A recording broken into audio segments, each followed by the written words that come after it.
At this time of the year, many kids are getting ready for standardized tests. They're assessing the things that they've learned for the first semester.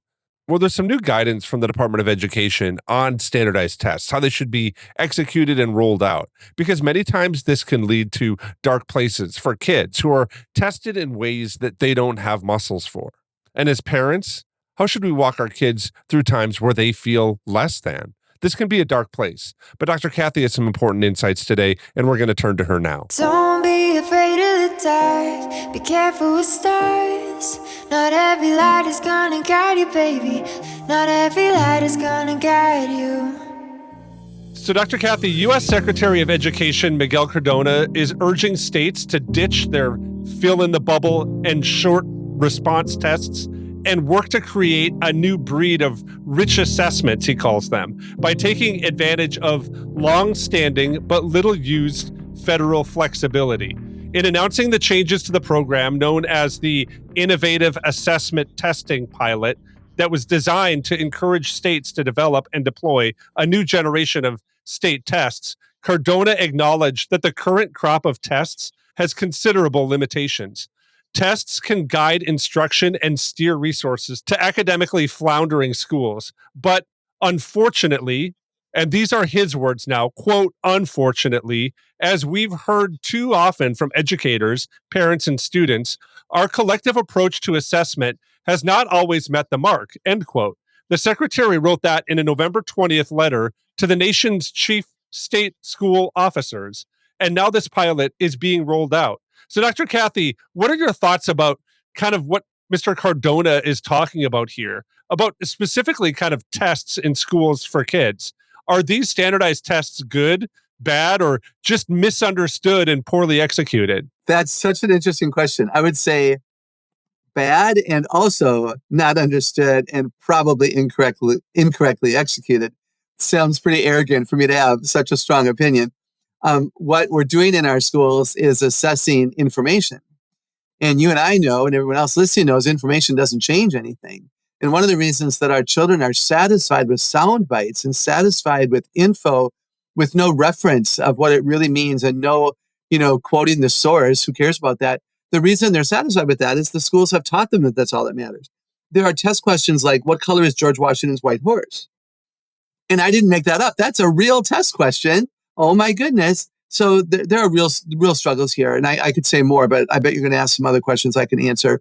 Bottom line, we test too much. We test for trivia that they know that they can Google. And so it makes school seem unimportant and unnecessary. That is the most damaging part of it. That's interesting coming from an educator, because as a dad, I kind of look at my kids and just feel like some of the things that we're testing for, I really don't know that I care about. And that's kind of a little bit what you say, right? Do we care about what color George Washington's white horse was? Or do we really care, like me as a dad, that George Washington knelt beside his horse to pray as he went into battle, right? Like those are the things that I want my kids to understand or know from history. But kind of taking that in a different light, we want to inspire kids towards curiosity. But at the same time, as a dad, I kind of feel like education really should do something for them. It should prepare them for something really purposeful in society or culture to kind of cause them to grow. And I think oftentimes tests can help guide students down maybe a pathway, or at least gives them a benchmark of, here are some things that we need to do to kind of, build the muscles for it. Everyone has to manage their finances. So we're going to test you so that you kind of fall in line to start building muscles of falling in line to manage now your finances. You can't just be free with everything, right? How do we kind of prepare kids for work and employment and really to be citizens, knowing that oftentimes inside of these testing structures, there are disciplines that kind of help guide kids towards structures in society that help them actually be productive citizens?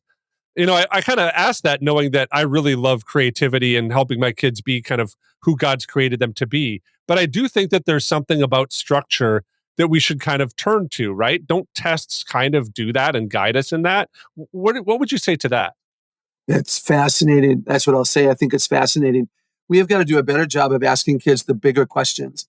Why are we doing this? And why is this an efficient or better way? Why are you likely to come out with a more accurate answer if you use this structure and this process versus this structure and this process. It can't always be about the answer. It needs to be about the process, the structure, the strategy, the motivation, and the purpose behind the things, because I want our children to come out of school knowing how to think and how to think about certain things and why we would bother thinking about certain things. So I think, and that's why they would then be able to do something, because they're not just going to have an answer, that 2 + 2 = 4 all of the time, always. Unlike READ can be read or read, and RED is also read, and that's very confusing. But 2 + 2 is always forevermore 4. It's good to have answers, but so what? So what? We've got to teach them what we would say at Celebrate Kids. We teach them what's the why behind the what, and we're not the only ones who say that, but it's a significant statement. What is the why behind the what? Yeah, Dr. Kathy, I think that's a great, kind of in theory a little bit, but I have kids in junior high, and I'm just going to tell you, there are some things that you just don't want to teach them, right? Like, I don't know that that's the greatest thing, because for the entire trip down, the 2-hour trip to grandma's house, we're going to talk about the why behind the what. And we're just almost there, right? That's what we kind of say in our car. My kids are we there yet? How fast are we going? Why are we doing it this way? And I just say, because we're almost there. We're almost there. But I kind of, say that in jest. I want to ask you this a little bit with that. Let me interject, though. You're making a really strong, very legitimate point that respect is essential. Children respecting a parent. When a parent says, because I said so, that's the answer. Now, if you overdo that, you're in big trouble.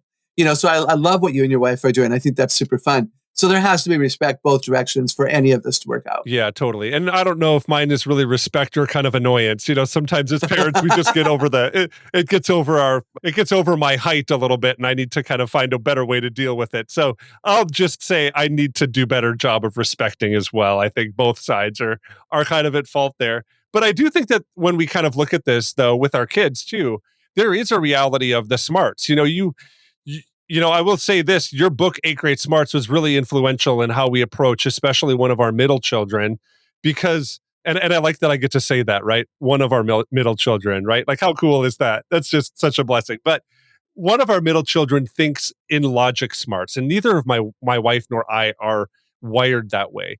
But understanding that he's asking these questions because it's part of his makeup and part of the way that he sees the world is, yeah, that was revolutionary for us. So what would you say kind of to these standardized tests? What kind of smarts do they tend to lean towards?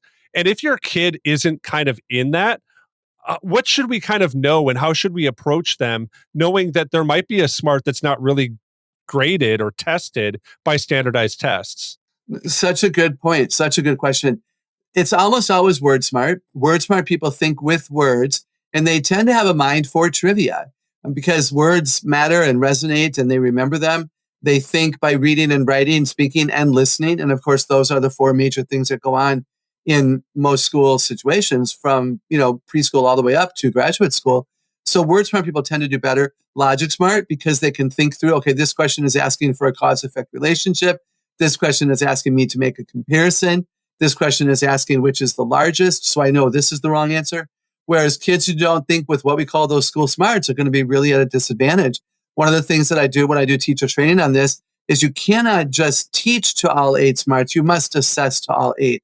So it would be very, very important to me that kids are given a chance to explain orally how they would answer it in writing, but writing is really difficult for them.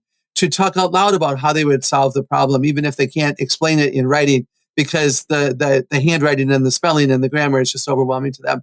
To be allowed to draw a picture, to build a diorama. I know of some teachers who are so fabulous, they allow children to make up a song to memorize, facts. And it's, to the melody of, the ABC song, but it's scientific, and they grade that as well done. And I think that's refreshing and honoring and a really beautiful thing we can do for our kids.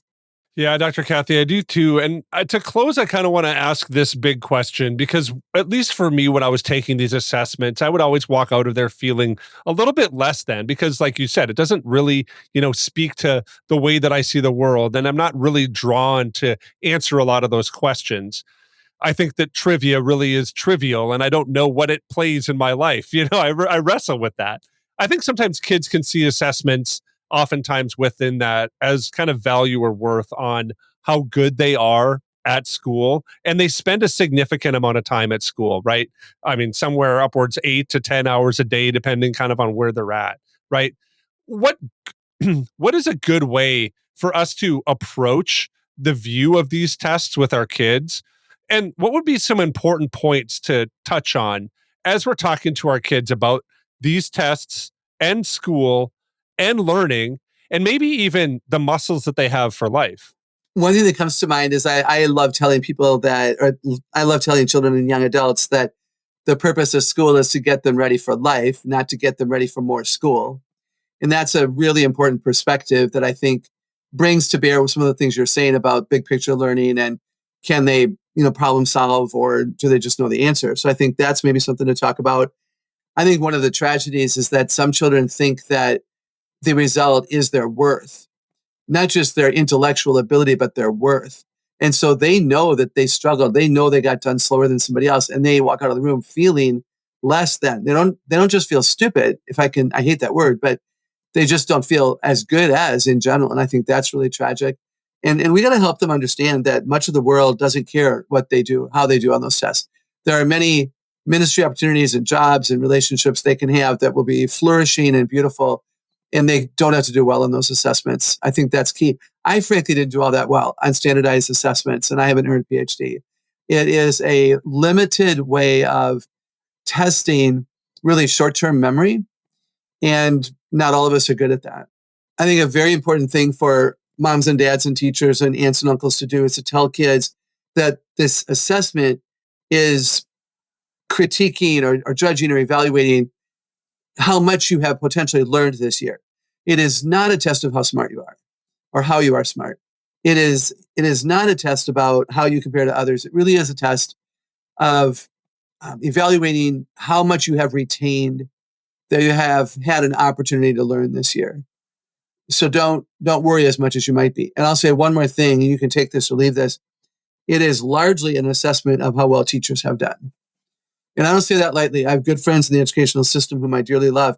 When I taught second graders and I gave an assessment, and if a lot of my students didn't do well, I threw out the assessment.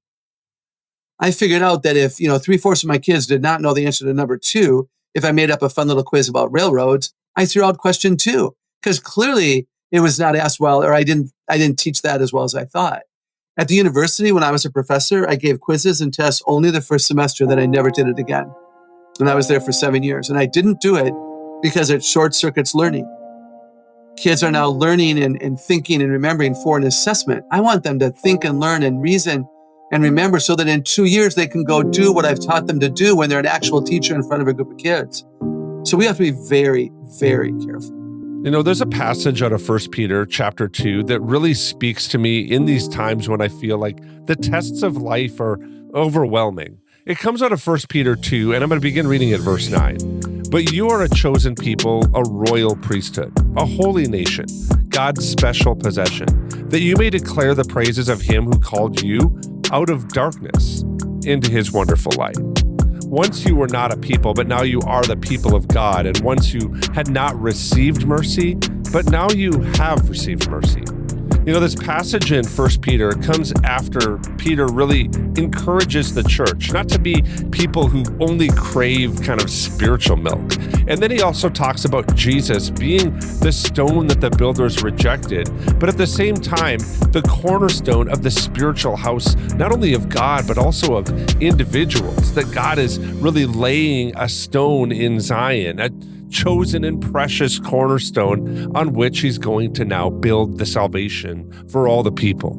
That's really dynamic, that I think that we can look at this and draw our kids to this realization that in the same way that we might feel less than, Jesus was one person that also was rejected by the people of his time. And we can draw hope and purpose in these moments by drawing our kids to the example of Jesus.